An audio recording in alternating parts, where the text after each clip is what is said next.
Welcome back to English Education. Today's topic is word variation in task 1.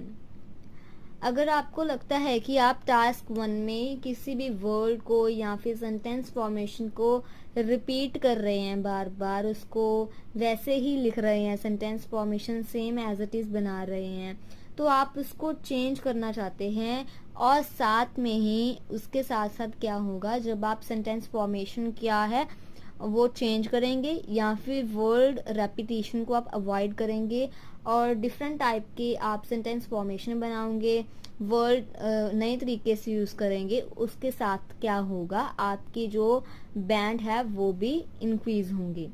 Okay, तो first condition अगर हम देखें task 1 में, अगर हमारे पास किसी भी ग्राफ में अप वेरिएशन है, ओके, तो उसको हम कैसे अलग अलग मतलब कि सेंटेंस फॉर्मेशन में लिखेंगे. सबसे पहले हम देखेंगे राइज. ये वर्ब है, अगर हम इसको नाउन में देखें तो ये बनेगा अ राइज. अगर हम इसको सेंटेंस में यूज करें तो हम दो टाइप्स के अगर हम सेंटेंस बनाए, एक वर्ब में या फिर एक नाउन में, तो हम लिखेंगे it rose by 2%. Another one is there was a rise of 2%. Next is increase. An increase. For example, it increased by 2% या फिर there was an increase of 2%. Next one is go up. An up down.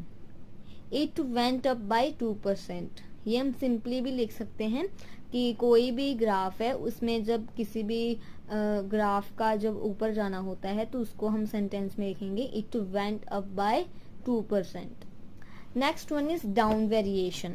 जब हमारे पास किसी भी graph में down variation आती है, okay, तो उसमें हम लिखेंगे, जैसे कि हम अगर वर्ब में देखेंगे तो फॉल, नाउन में लिखेंगे तो कैसे लिखेंगे, देखिए इट फेल बाय 3% या फिर there was 3% fell. Decrease. A decrease. It decreased by 3%. Another one is there was a 3% decrease. Next is go down. Drop. It went down by 3% or there was a drop of 3%. Next condition is up and down. जब हमारे पास graph में कोई भी graph है, मतलब कि bar graph है, उसमें जब हमने परसेंट बताए गए हों, यहाँ से 0 है, मान लो यहाँ पर है 4%, 6%, 8%, यहाँ पर 10%. कोई भी ग्राफ में जब हमें ग्राफ है जो वो ऐसी कंडीशन में हो, मतलब कि कभी अप डायरेक्शन में जा रहा है, कभी डाउन डायरेक्शन में है, वो ना ही इंक्रीज हो रहा है ज्यादा ना ही ज्यादा डिक्रीज हो रहा है, तो उस कंडीशन में हम लिखेंगे फ्लक्चुएट. फ्लक्चुएट करना. अगर हम इसको नाउन में देखेंगे तो इसको हम बोलेंगे फ्लक्चुएशन. ठीक है. Example, it fluctuated between 6% to 8%. जैसे कि वो जो ग्राफ है वो 6 to 8% के बीच बीच में ही वो ऐसे ऐसे अप एंड डाउन हो रहा है. ठीक है, 6 to 8% के बीच में ही. ठीक है, तो उसको हम ऐसे लिखेंगे. नेक्स्ट कंडीशन है, sorry next sentence, there was 2% fluctuation. मतलब कि 6 to 8 मतलब कि सिर्फ 2% का इसमें डिफरेंस है, तो इसमें हम ये सेंटेंस लिख सकते हैं, there was a 2% fluctuation. Next one is, अगर हमारे पास कंडीशन है जब कोई भी चेंज ना हो, मतलब कि नो चेंज, तो उसमें हम लिख सकते हैं 3 टाइप्स के. जैसे कि फर्स्ट वन इज स्टेबलाइज या फिर स्टेबल.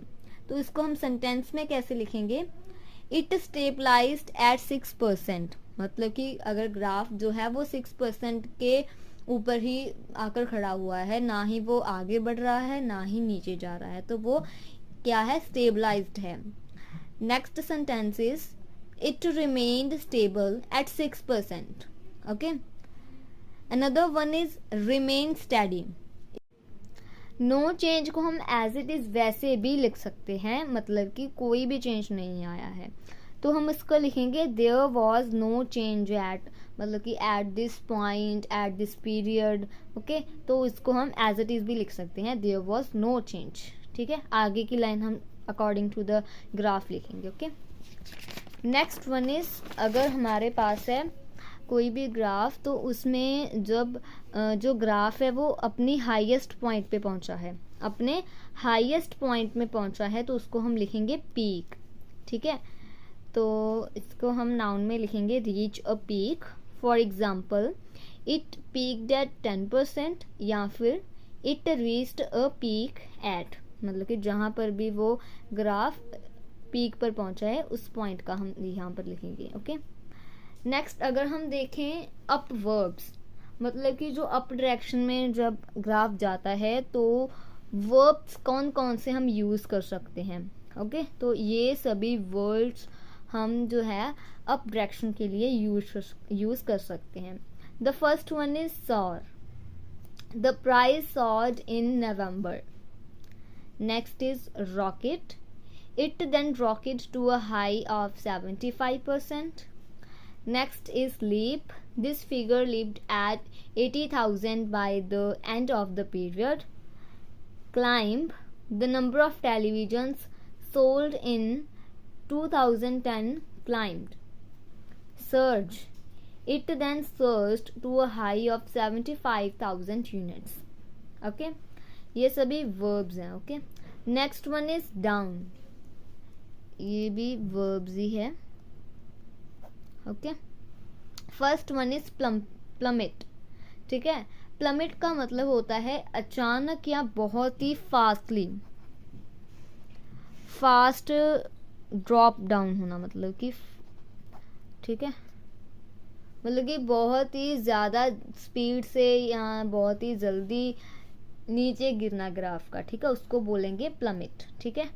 इसको हम सेंटेंस में लिखेंगे, it then plummet to a of 20%, इसको हम और भी किसी भी सेंटेंस में बना सकते हैं। Next is zinc, after that it sank to 75%, ये सभी मैंने सेकंड फॉर्म में लिखे हैं, क्योंकि हमारे पास जो ग्राफ होते हैं वो मोस्टली पास्ट में ही होते हैं, mostly, so that's why I just use second form of the verb. Next one is drop, this amount dropped by 30% in the third quarter of the year. Slip back, only to slip back to 900 in May. Next is dip, the number of female doctors dipped in the last decade, okay। so next आप देखें, ये था verb को हम कैसे noun में लेकर आते हैं, वर्ब को कैसे नाउन में चेंज करेंगे। तो आगे आप देख सकते हैं एडजेक्टिव, जब हमने एडजेक्टिव वर्ड्स यूज़ करने होते हैं तो एडजेक्टिव वर्ड्स को हम एडवर्ब में कैसे चेंज करेंगे, मतलब कि कैसे चेंज करना है वो तो बहुत ही सिंपली है, बट आपको बता रही हूँ कि आप कौन कौन सी वोकैबुलरी वर्ड्स यूज़ कर सकते हैं, उसकी मैंने एग्जांपल दी रखी है, और उसको आप एडवर्ब में चेंज करेंगे तो और उसकी एग्जांपल्स कैसे लिखनी है, ठीक है। तो आप एज इट इज़ ऐसे लिख सकते हैं, इसकी मुझे बोलने की एक्सप्लेन करने की ज़्यादा ज़रूरत नहीं है, क्योंकि ये सिंपली मैंने बताया हुआ है एग्जांपल्स के साथ, ओके। जैसे कि first one is spectacular example, then इसको एडवर्ब में चेंज करना है, फिर उसकी एग्जांपल, ठीक है। Next is dramatic, substantial, significant, sudden और शार्प। ये जो होता है मतलब कि ये ना ही अप डायरेक्शंस में होते हैं ना ही डाउन डायरेक्शन में होते हैं, वो जो मतलब कि वेरिएशन आई है, चाहे वो अप डायरेक्शन में वेरिएशन हो चाहे वो डाउन डायरेक्शन में हो, वो किस स्पीड से आई है चेंज, या फिर मतलब कि किस स्पीड से और किस कंडीशन में है, मतलब कि यहाँ बहुत ही फास्ट आई है या बहुत ही, जैसे कि ये है सडन, सडन मतलब कि बहुत अचानक चेंज आया है। शार्प, ये भी बहुत अचानक चेंज आया है, मतलब कि शार्पली इंक्रीज या फिर सडन डिक्रीज। एग्जाम्पल मैंने दी गई है, एग्जाम्पल से आप इसको अच्छे से समझ सकते हैं, ओके। तो अगर हम आगे देखें, आगे है स्टेडी, स्टेडी एडजेक्टिव्स। जब हमारे पास ग्राफ में कोई भी कंडीशन है जहाँ पर जो वेरिएशन है वो स्टेडी है एक तरफ से, तो उसकी एग्जांपल। और उसको अगर हम एडवर्ब में कन्वर्ट करें, एडवर्ब में उसको हम लिखें तो ऐसे लिखेंगे, और ये रही उसकी example. Next one is consistent, gradually adverb है। अगर हम एडजेक्टिव देखें तो है gradual. Okay, next is small adjectives. Small का मतलब जब हमारे पास जो ग्राफ है उसमें जो वेरिएशन है, कंडीशन है, वो बहुत ही स्मॉल है, जहाँ फिर कोई भी चेंज है वो बहुत ही छोटा चेंज है, ठीक है, तो उसमें हम ये सभी वोकैबुलरी यूज़ कर सकते हैं। First one is modest, a modest increase, मतलब कि बहुत ही थोड़ा सा इंक्रीज आया है। Okay, next is slight, a slight rise. Okay, marginal, a marginal fall, ठीक है। एडवर्ब में हम ऐसे लिख सकते हैं, modestly, slightly, marginally. Okay, next is other useful adjectives, some other useful adjectives. Overall, it is evident that the overall trend was consistently upwards. Okay, यहाँ पर देखो consistently भी आ गया, consistently upwards, consistently हमने लिखा था यहाँ पर, या ये रहा consistently. Okay, consistently upward, ऐसे हम साथ में जब हम बनाते हैं सेंटेंस फॉर्मेशन ऐसे ही बनाते हैं, या फिर ऐसी वोकैबुलरी यूज़ कर सकते हैं, तो ज़्यादा बैंड आने के होप होती है। Okay, next is downward, showed a downward trend through out the period. Upward, this upward trend finished in 1998। Okay, so last topic अगर हम देखें तो वो है परसेंटेज। सबसे इम्पॉर्टेंट है ग्राफ्स में परसेंटेज को हम कैसे लिखें।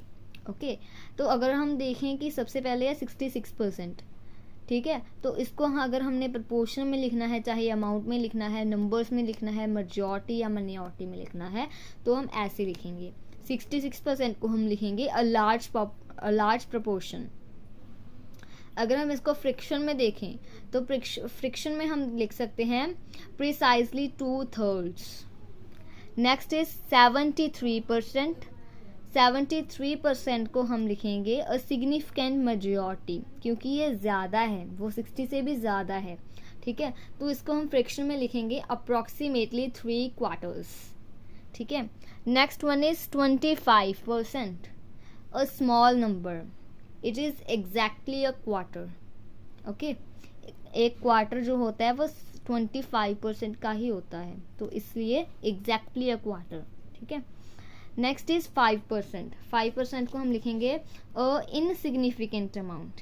इनसिग्निफिकेंट, ये जो है वो नेगेटिव वर्ड हो गया, insignificant amount. Okay, a small friction. Okay, next is 48। 48 जो है वो लगभग हाफ के बराबर है। ओके, तो इसको हम सेम एज इट इज लिखेंगे ऑलमोस्ट हाफ या नियरली हाफ, ठीक है, ऐसे। Next is 35%, a good proportion, just over a third. Next is 15%, a small minority और 3/4। फ्रिक्शन में हम लिखेंगे 3/4। Okay, so here's the topic is done.